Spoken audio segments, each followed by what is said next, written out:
जब नया मनवंतर प्रारंभ हुआ, कश्यप ऋषि ने एक नहीं दो विवाह किए हैं। पहली पत्नी का नाम था अदिति और छोटी का नाम था दीति। दोनों सगी बहनें थी। बड़ी बहन नम्र स्वभाव की, सदैव दूसरों को सुख प्रदान करने वाली, और छोटी बहन जो थी वो सदैव ईर्ष्या से भरी रहती थी। अपनी बड़ी बहन से भी ईर्ष्यालु भाव रखा करती थी। जब कहीं तीर्थ यात्रा में जाने का समय होता और स्वामी जब तीर्थ में जाने की वार्ता करते तो अदिति स्वतः ही अपने स्वामी की सेवा करने के लिए जाया करती और दीति वहीं पर ठहर जाती। और जब सुख भोगने का समय आता तो दीति सबसे आगे हो जाती और अदिति पीछे हो जाती। जब पाणी ग्रहण संस्कार किया जाता है ना, 4 फेरों में कन्या जब आगे चलती है, मानो कि जब दुख आएंगे किसी प्रकार से स्वामी आपके ऊपर, आप विष्णु समान सम तेजस्वी मेरे स्वामी हैं, मैं आगे रहूंगी, और जब सुख का समय होगा तो मैं आपके पीछे हो जाऊंगी। यहां पर दीति और अदिति दोनों सगी बहनें हैं, पर स्वभाव में इतना भेद बना हुआ है। अदिति गर्भवती हुई, उसने पुत्र को जन्म दिया और वही उनका पुत्र देवराज इंद्र बन गया। मन में ईर्ष्या भाव जागृत हुआ। गोधूली वेला का समय हुआ, सायंकाल का, और उस समय संध्योपासन करने के लिए अपने आसन पर विराजमान हुए। जल का प्रोक्षण किया। अपवित्र पवित्रो व सर्वावस्थांगतो पीवा। 3 आचमनी लेकर के ग्रहण की और हस्त प्रक्षालन किया। ऋषिकेशाय नमः। और फिर अपने हाथ में गोमुखी माला लेकर के माला जपना प्रारंभ किया कश्यप ऋषि ने, कि तभी उनके सामने दीति आकर के बैठ गई। बड़ी बड़ी आंखों से अपने स्वामी को देख रही है, निहार रही है। स्वामी पहले तो नेत्र बंद करके माला जप रहे थे, किंतु अकस्मात जब नेत्र खुले और सामने बैठे हुए देखा दीति को, जो क्रोधातुर अवस्था में बैठी देख रही है, उनसे रहा नहीं गया।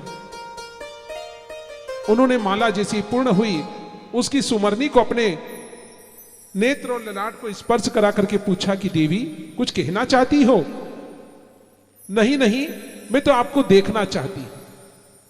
देवी क्या बात है? मन में कोई कुंठा है, कोई क्रोध है तो मेरे समक्ष प्रदर्शित करो, प्रकट करो, क्या भाव है तुम्हारे, मैं समझ नहीं पा रहा। बोले मैं तो ये देखती हूं कि आप प्रतिदिन त्रिकालदर्शी बनते हैं, तीनों समय में संध्योपासन करते हैं, फिर भी आप में इतना ज्ञान क्यों नहीं आया कि मेरे हृदय की पीड़ा को समझ पाओ। अब रहा नहीं गया। अपनी गोमुखी में जो माला जप रहे थे उस माला को गोमुखी में छोड़ा और गोमुखी को एक और रख करके आसन पर कहा कि देवी सत्य बताओ क्या बात है, तुम्हारे मन में क्या चल रहा है। कहा कि आपने विवाह हम दोनों बहनों से किए, पर मेरे साथ आपने पक्षाघात किया है। बड़ी बहन गर्भवती हुई, उनका पुत्र इंद्रा सन पर इंद्र बनकर के बैठा है और मैं अभी तक निसंतान हूं। क्या ये आपको शोभा देता है? तीनों कालों में आप संध्योपासन करते हैं, फिर भी आपके मन में इतना भेद, इतना पाप भरा हुआ है। कहा देवी तुम्हें लज्जा आना चाहिए। सायंकाल का समय, गोधूली वेला का समय भगवान का सुमिरन करने का होता है, अनर्गल वार्ताएं कर रहे हैं, यह आपको शोभा नहीं देता। जैसे ही अब क्रोधातुर होकर के निष्ठुर वचन कहने लगी, अनर्गल वार्ताएं करने लगी स्वामी से, स्वामी ने अपने संध्योपासन का त्याग किया, जल छोड़ करके नेत्रों से लगा लिया और खड़े हो गए। अपनी भार्या के साथ कक्ष में गए। प्रातः काल का समय हुआ, स्नान करके जब लौट रहे थे तब मस्तक को घूंघट से ढक करके सामने आई और रोदन करते हुए प्रणाम करके कहने लगी, स्वामी मुझे क्षमा करें, मैंने स्वयं के साथ साथ आपको भी पाप में ग्रसित किया है। गोधूली वेला का समय भगवान की भक्ति करने का होता है, मैंने आपके साथ रमण करा और रमण करने के लिए आपको बाधित किया, मुझे पाप भोगना पड़ेगा। क्रोधित होकर के स्वामी ने कहा कश्यप ऋषि ने कि देवी तुमने तो पाप किया, मुझे भी पाप का भागी बनाया है। तुम्हें संतान चाहिए ना, मैं तुम्हें श्राप देता हूं कि 1 नहीं 2 संतान होगी और दोनों ही राक्षसी प्रवृत्ति वाली होगी। इतना सुनते ही हृदय कंपायमान होने लगा, हृदय थर-थर कांपने लगी और लौट गई वहां से। 9 महीने तक स्वामी के सामने नहीं आई है।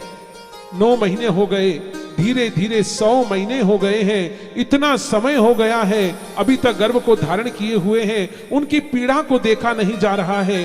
केश धो नहीं पाती, श्रृंगार कर नहीं पाती, दीति और केशों में लटें पड़ गई है। उनकी दीन दशा देख करके आज स्वामी को करुणा आ गई। करुणालय भगवान ने कहा कि हे देवी, तुम्हारी पीड़ा देखी नहीं जाती, गर्भ को कब जन्म दोगी तुम?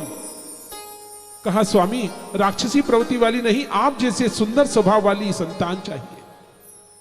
कहा कि मैंने श्राप तो दे दिया देवी, पुनः तो ले नहीं सकता, किंतु हां तुम्हें वचन देता हूं, तुम्हारी संतान का उद्धार करने के लिए साक्षात नारायण को आना पड़ेगा।